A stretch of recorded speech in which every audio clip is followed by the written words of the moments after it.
मेरा बचपन का ड्रीम कहिए इसको जी। 20 अक्टूबर को मेरी घर की एक बच्चा दे दी थी जी जी। तो वो हो गई 3। कच्चा पक्का तो हमको आज तक समझ ही में नहीं आया है कि हाँ। कच्चा क्या होता है पक्का क्या होता है जी।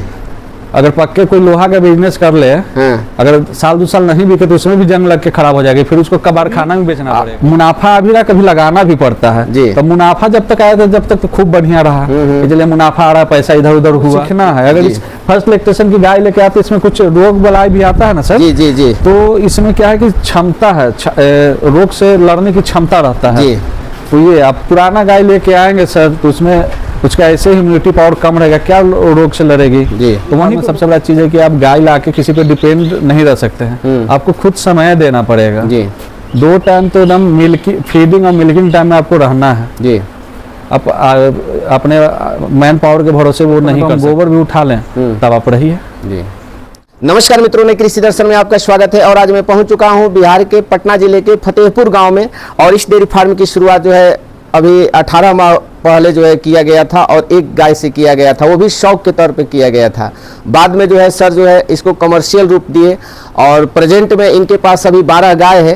तो इन 12 गायों में कितनी गाय जो है प्रेग्नेंट है, कितना प्रतिदिन का मिल्क प्रोडक्शन हो जा रहा है, गायों की खरीदारी कहाँ से करते हैं, किस तरह का इनका फीड मैनेजमेंट है और एक डेयरी फार्म में क्या क्या चुनौतियाँ आती है, सारा कुछ जो है इस वीडियो में सर से हम जानकारी लिए हैं। उसके पहले मैं कहूँगा कि यदि आप हमारे चैनल को सब्सक्राइब नहीं किए हैं तो प्लीज़ इस चैनल को सब्सक्राइब कर लें ताकि इस तरह की छोटी से छोटी जानकारी आपको इस चैनल पर मिलता है। सर आपका भी मेरे फार्म पे बहुत बहुत स्वागत है। मेरा नाम कुंदन कुमार सिंह हुआ जी। ग्राम पोस्ट फतेहपुर, थाना दीदारगंज के अंतर्गत आता है जी जी। तो हम देख रहे हैं सर काफ़ी सिंपल तरीके से आप जो है डेयरी फार्म चला रहे हैं।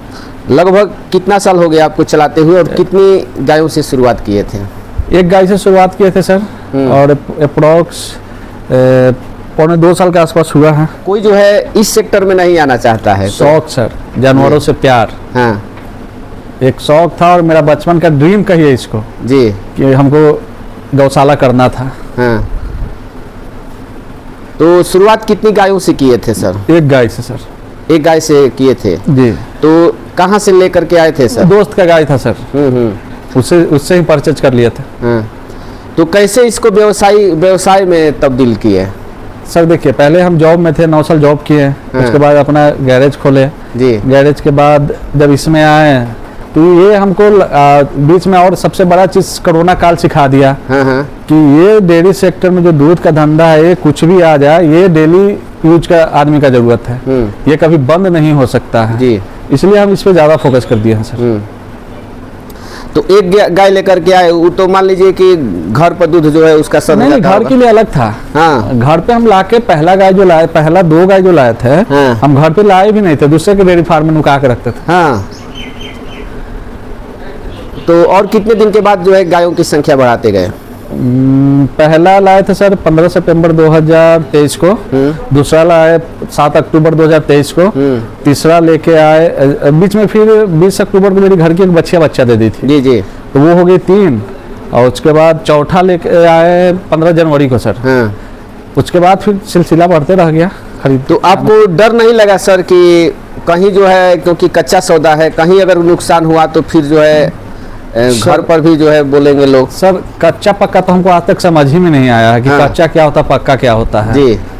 अगर पक्के कोई लोहा का बिजनेस कर ले हाँ। अगर साल 2 साल नहीं बिके तो उसमें भी जंग लग के खराब हो जाएगी, फिर उसको कबाड़खाना में बेचना पड़ेगा जी।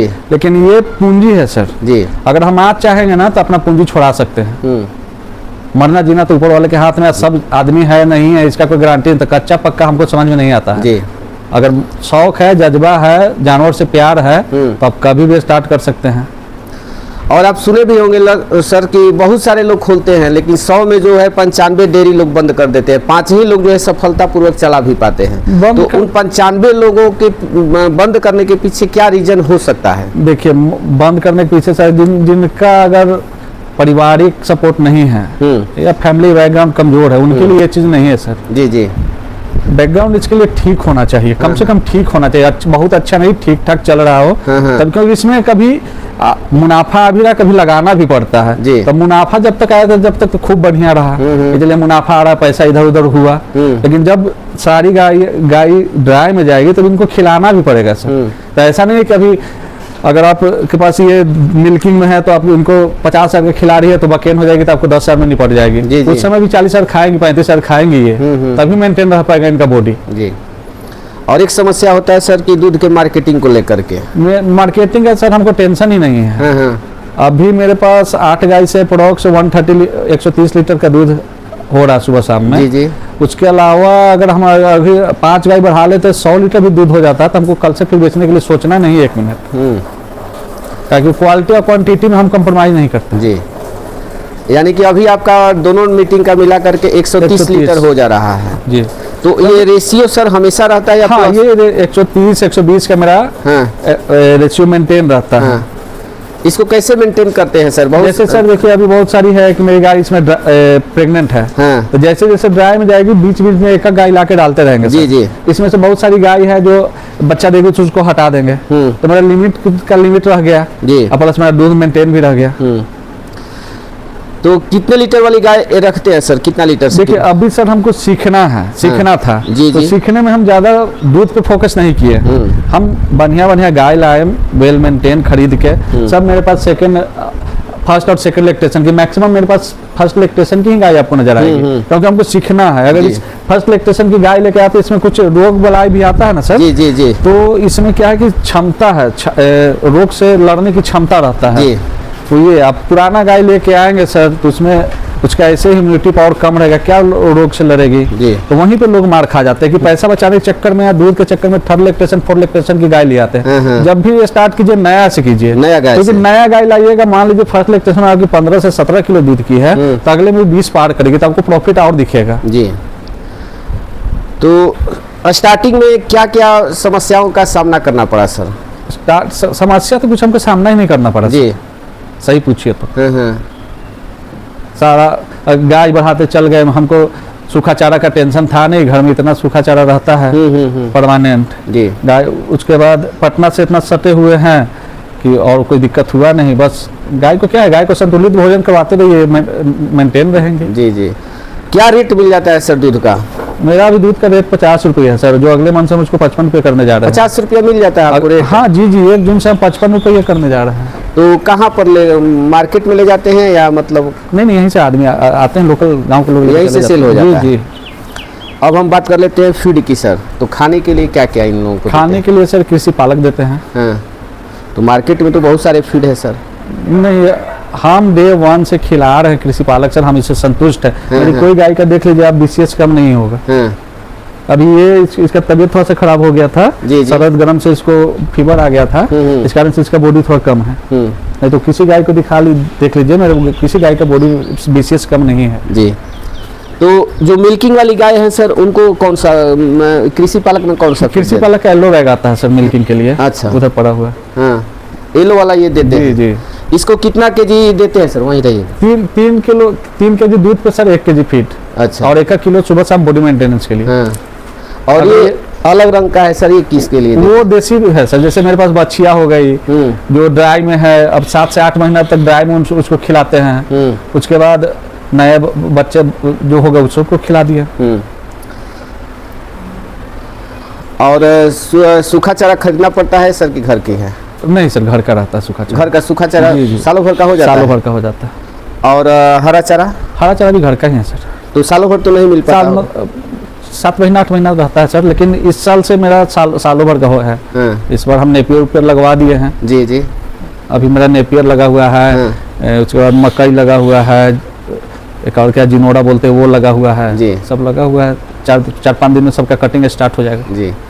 तो ये जो हम शेड देख रहे हैं सर, शेड का क्या डायमेंशन होगा? शेड ये सर 44x12 का है। 44x12 जी। बनवाने में केवल शेड का खर्च सर 54,000 एकदम एग्जैक्ट 54,000 जी। मजदूरी सब लेकर के।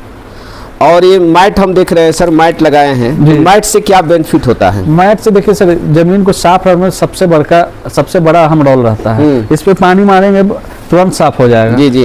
ये पंखा चलेगा, सूख जल्दी जाती है। गाय को बैठने में आसानी रहता है, इजीली बैठती है, पैर स्लिप नहीं करता है, थनैला रोग नहीं आता है, चिमनी दबने उबने का चांस खत्म हो जाता है। और हम देख रहे हैं सर आपके पास गाय भी काफ़ी अच्छी गाय रखे हैं। तो कहाँ से लाते हैं, मेला से लाते हैं या कहाँ से? नहीं सर, मेला से नहीं लाते हैं। मैं मैक्सिमम मेरा गाय इसमें किसान से लिया हुआ है। मेला में क्या प्रॉब्लम होता है सर? कभी मेला में गए हैं कि नहीं? हाँ, मेला से गाय लाए हैं सर, एक गाय लाए हैं मेला से। वो मेरे फार्म की सबसे टॉप गाय थी। 1,30,000 की गाय थी, बट संयोगवश मेरे पास वो रह नहीं पाई। 1 महीना बेचती नहीं रह पाई, जबकि वो हम पिछला साल लाए थे उसको 10 मई को खरीद के, और 30 जून को उनका डेड हो गया। उस दौरान उस भीषण गर्मी में पिछले साल की 52 मई जून में 52 डिग्री टेम्परेचर था सर, वो 26-27 केजी दूध करती थी। रीजन क्या हुआ था? रीजन सर हीट स्ट्रोक आ गया।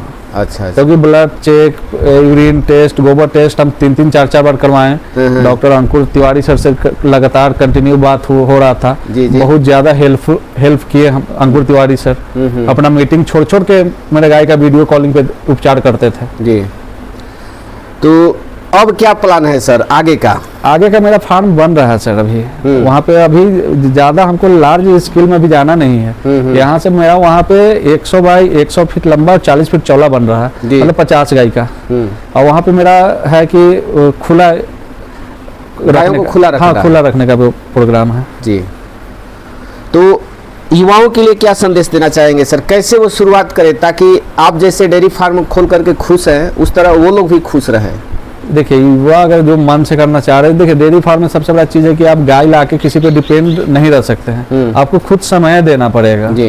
2 टाइम तो एकदम फीडिंग और मिल्किंग टाइम में आपको रहना है जी। आप अपने मैन पावर के भरोसे वो नहीं कर सकते हैं। तो अगर समय देने में आप इच्छुक है कि हाँ जरूरत पड़ने पर हम गोबर भी उठा लें, तब आप रहिए।